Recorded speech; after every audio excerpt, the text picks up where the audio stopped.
¿Qué tal, chicos? ¿Cómo están? Los saluda aquí su amigo el profesor Pablo Arias. Vamos a enviarte un súper resumen de lo que es desde humanismo, renacimiento, reforma, contrarreforma, absolutismo, ilustración.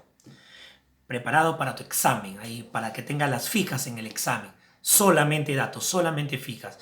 Ojo, siempre dale una revisada a los otros videos, a las otras presentaciones que hemos tenido para tener los datos complementarios. Pero obviamente aquí vas a tener pues la información precisa, ¿no? Exacta, las fijas.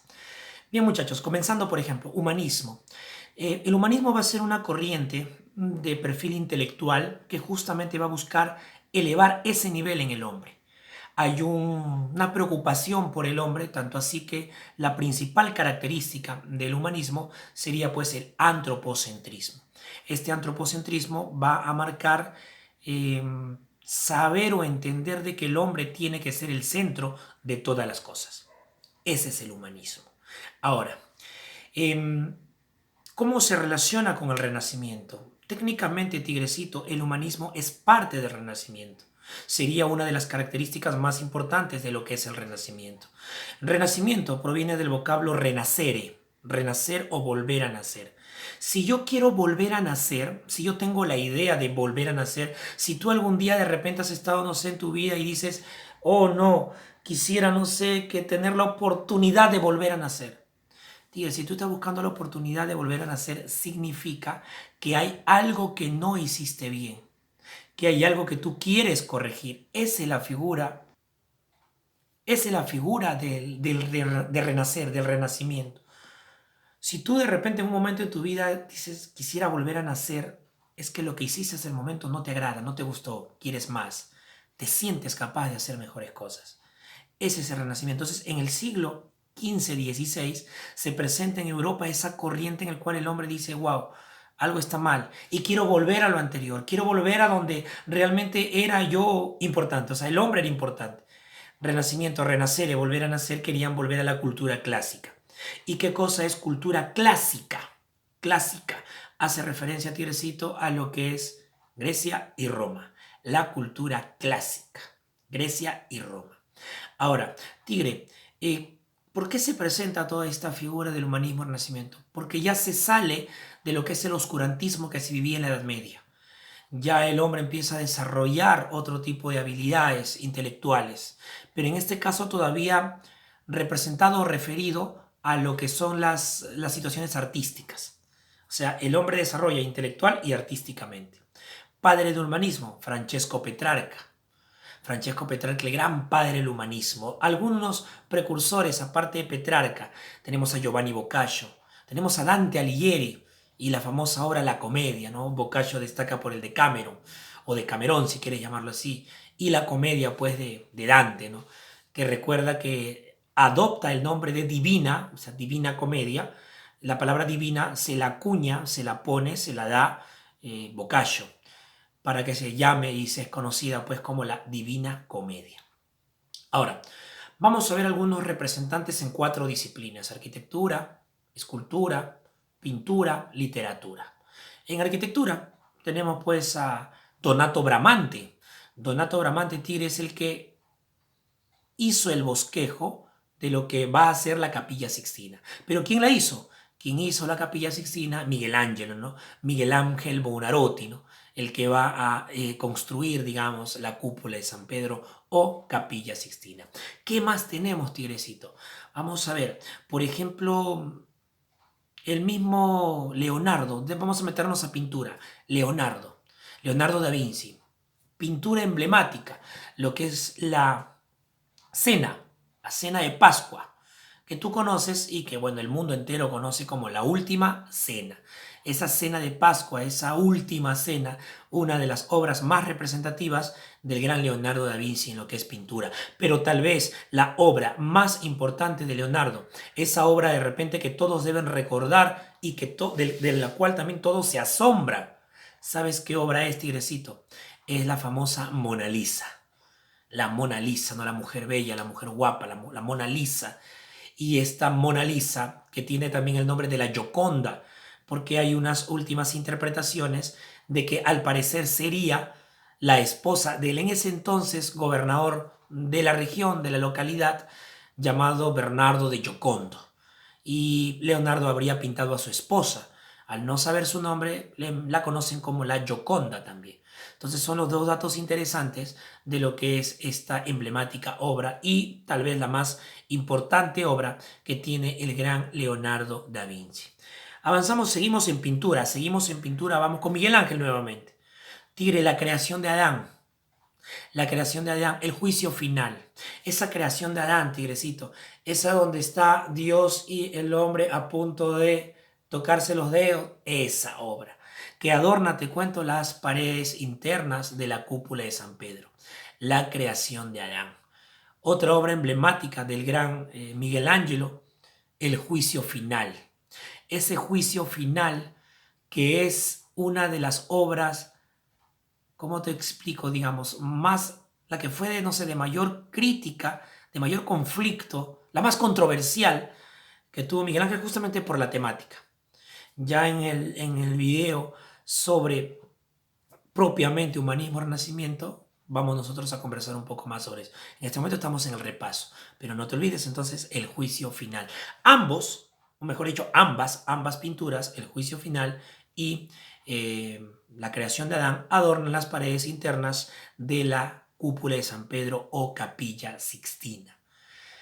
Seguimos en pintura y hablemos de otro de los grandes personajes, Rafael de Sancio. A él le decían el divino, ¿no? El codino Rafael de Sancio. ¿Y cuál es el detalle con este Rafael? Tigrecito, este Rafael, por ejemplo, tiene un par de obras que son muy importantes. Por ejemplo, el Parnaso y la Escuela de Atenas. ¿Cuál rescatamos? La Escuela de Atenas, en la cual están dos de los más grandes e importantes filósofos de la antigua Grecia. ¿Quiénes están? Están que fueron maestro y alumno, Platón y Aristóteles. Están en el centro de esta academia, ¿no? De esta Escuela de Atenas, importante obra del gran Rafael de Sancio. Y continuando entonces con estos personajes, vamos con otro personaje, pero ahora vamos a meternos en el campo de lo que es la escultura, por ejemplo. Nuevamente Miguel Ángel, otro personaje, pero bueno, en otro campo. El gran Miguel Ángel Buonarroti dentro de escultura tiene tres obras, ¿no?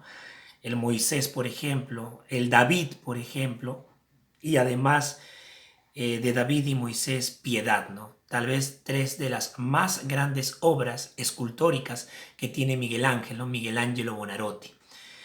Y en la parte de literatura, ¿qué tenemos? Destaca Tomás Moro, Utopía, Erasmo de Róterdam, Elogio de la locura, Nicolás de Maquiavelo y su famoso Príncipe, el Príncipe de Maquiavelo. Pero vamos a destacar nosotros a William Shakespeare. Obras emblemáticas como Hamlet, como Otelo, como Macbeth, Sueño de una noche de verano, Julio César, Romeo y Julieta. Tigrecito, enormes obras del gran William Shakespeare. Vamos ahora a avanzar con el siguiente tema, la Reforma. Muchachos, ¿qué es la Reforma? La Iglesia había cometido determinados errores. La Iglesia había cometido, no abusos, para llamarlo así, o mejor dicho, abusos, pero abusos económicos. La Iglesia había cometido abusos económicos. Es decir, estaba viviendo con mucha pompa, con mucho lujo, con demasiada riqueza. Y no es parte de la Iglesia Católica justamente el vivir de esa manera. Es por eso que un católico llamado Martín Lutero decide pues rebelarse, para llamarlo así, decide ir contra la Iglesia.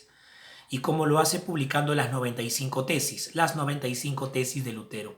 ¿Y qué dicen las 95 tesis de Lutero? Primero, indica, por ejemplo, que no deben haber 7 sacramentos, sino deben haber solamente 2. Indica, por ejemplo, su tesis principal, ¿no? La salvación del alma por medio de la fe.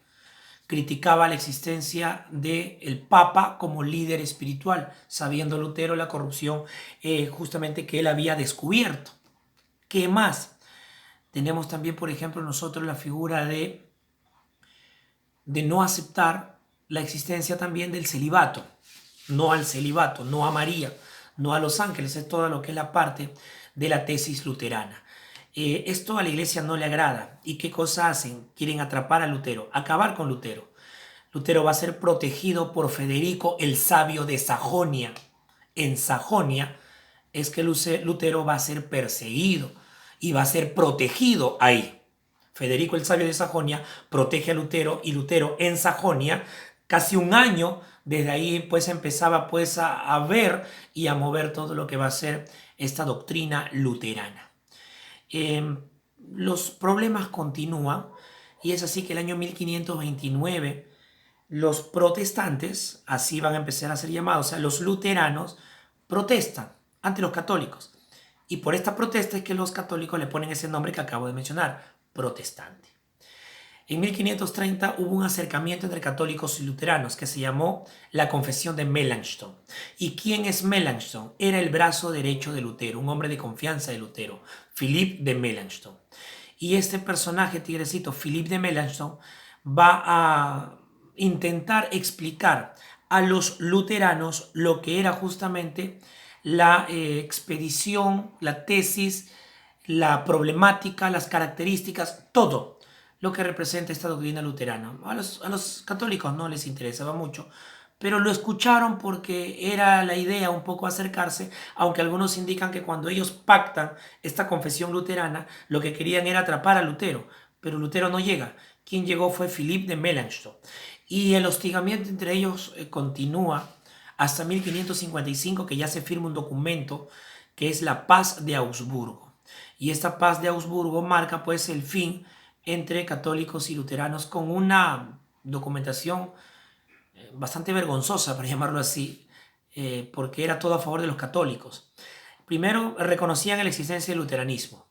Segundo, los luteranos estaban prohibidos de difundir ideas luteranas. Tercero, si alguna vez se presentara un problema entre católicos y luteranos, el que lo iba a resolver iba a ser un católico. O sea, si tú te das cuenta, era bastante desfavorable para los luteranos. Pero bueno, se aceptó. Hablemos ahora de la reforma en Francia. Juan Calvino. Juan Calvino, por ejemplo, va a tener una tesis diferente a la de Lutero. Tiene muchas características similares, pero en la principal no son iguales. Lutero recuerda que dice la salvación del alma por medio de la fe. Juan Calvino menciona lo que es la predestinación del alma. La predestinación del alma. El consistorio fue la institución principal de los calvinistas que tienen tal vez como característica fundamental que aceptan tres sacramentos, el bautizo, la Eucaristía y la penitencia. Esos son los calvinistas. Ahora, los anglicanos, vamos con la reforma en Inglaterra y con Enrique VIII. Enrique VIII era un rey Tudor, perteneciente a la dinastía de los Tudor, y Enrique lo que quería era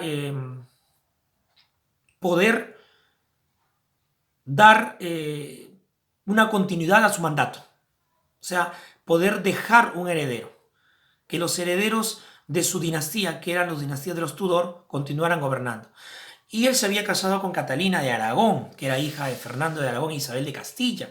Reyes muy famosos porque son los que firman con Colón la capitulación de Santa Fe, lo que provoca los viajes colombinos y ya sabemos lo que provocó el viaje de Colón, los viajes de Colón. Entonces él no tenía hijos y se preocupaba el rey. Me refiero a Enrique VIII.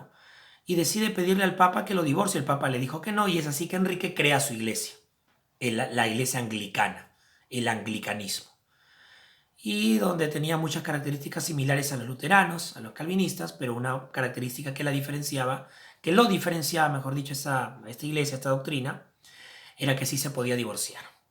Y al final tuvo una serie de esposas, que se casaba, se divorciaba, se casaba, se divorciaba, hasta que Jane de Seymour le va a dar un descendiente, que fue Eduardo VI, con lo cual Enrique pues ya pudo pasar al retiro esperando este gobierno de su hijo, pero que gobierna también muy poco. Ya esa es otra historia que vamos a ver cuando veamos monarquías europeas, ¿no? En el siglo XV, XVI, XVII, XVIII. Vamos ahora con la Ilustración. ¿Qué es la Ilustración, muchachos? La Ilustración es muy similar al humanismo, pero el humanismo era un desarrollo intelectual y artístico. En la Ilustración es un desarrollo intelectual y científico. Intelectual y científico. Importante. En esta figura, por ejemplo, de la Ilustración, el personaje que tú debes recordar, todos son importantes, pero René Descartes. El racionalismo sería la principal característica de la Ilustración. Era antiabsolutista, era antiestamental, era anticlerical y era racionalista. Son las características fundamentales de la Ilustración. Y el representante máximo del racionalismo es René Descartes, el famoso pienso y luego existo. René Descartes indicaba que la base del conocimiento es la razón, pero tenía un, ¿cómo se llamarlo?, opositor. ¿Quién era? Por ejemplo, Francis Bacon. Francis Bacon indica que la base del conocimiento es la experiencia. Y esa doctrina, ¿cómo se llama? Se llama empirismo. Ahora, dentro de las doctrinas económicas de la Ilustración, tenemos, por ejemplo, a Adam Smith, que va a dar una doctrina que es el liberalismo. Y esta doctrina de Adam Smith marca lo que es, por ejemplo, en su tesis indica que la base de la riqueza es el trabajo, liberalismo. Y también tenía un opositor. ¿Y quién es ese opositor? El opositor es, en este caso, Francois Quesnay. ¿Y qué dice Quesnay? Dice que la base de la riqueza es la tierra. Recuerda que Smith decía que la base de la riqueza es el trabajo. Quesnay indica que la base de la riqueza es la tierra. Entonces ahí tenemos las dos tesis económicas de lo que es la Ilustración. Ahora, te había dicho que la Ilustración era antiabsolutista. ¿Y qué cosa es el absolutismo? El absolutismo es la doctrina en la cual todo el poder recae en la figura del rey. Y hubo incluso toda una teoría del poder para intentar de justificar el poder de los reyes. La Ilustración al final termina con todo eso y se llega a imponer. Los ilustrados son los que van a estar detrás de movimientos luego como por ejemplo, la Revolución Francesa, muy lejos, pero también, por ejemplo, con lo que es la independencia de las 13 colonias y el movimiento ilustrado, ¿no? El movimiento que se produce pues en el siglo XVIII, el siglo de las luces, también se denomina el iluminismo, como te lo había mencionado. Bien, muchachos, han sido puntos claves, puntos importantes para que des un gran examen. Así que a darle con todo, a seguir estudiando y ya nos vemos en un próximo repasito. Busca los videos, ahí tenemos el desglose de cada uno de los temas de los cuales hemos conversado el día de hoy. Cuídense chicos, nos estamos viendo. Chau, chau.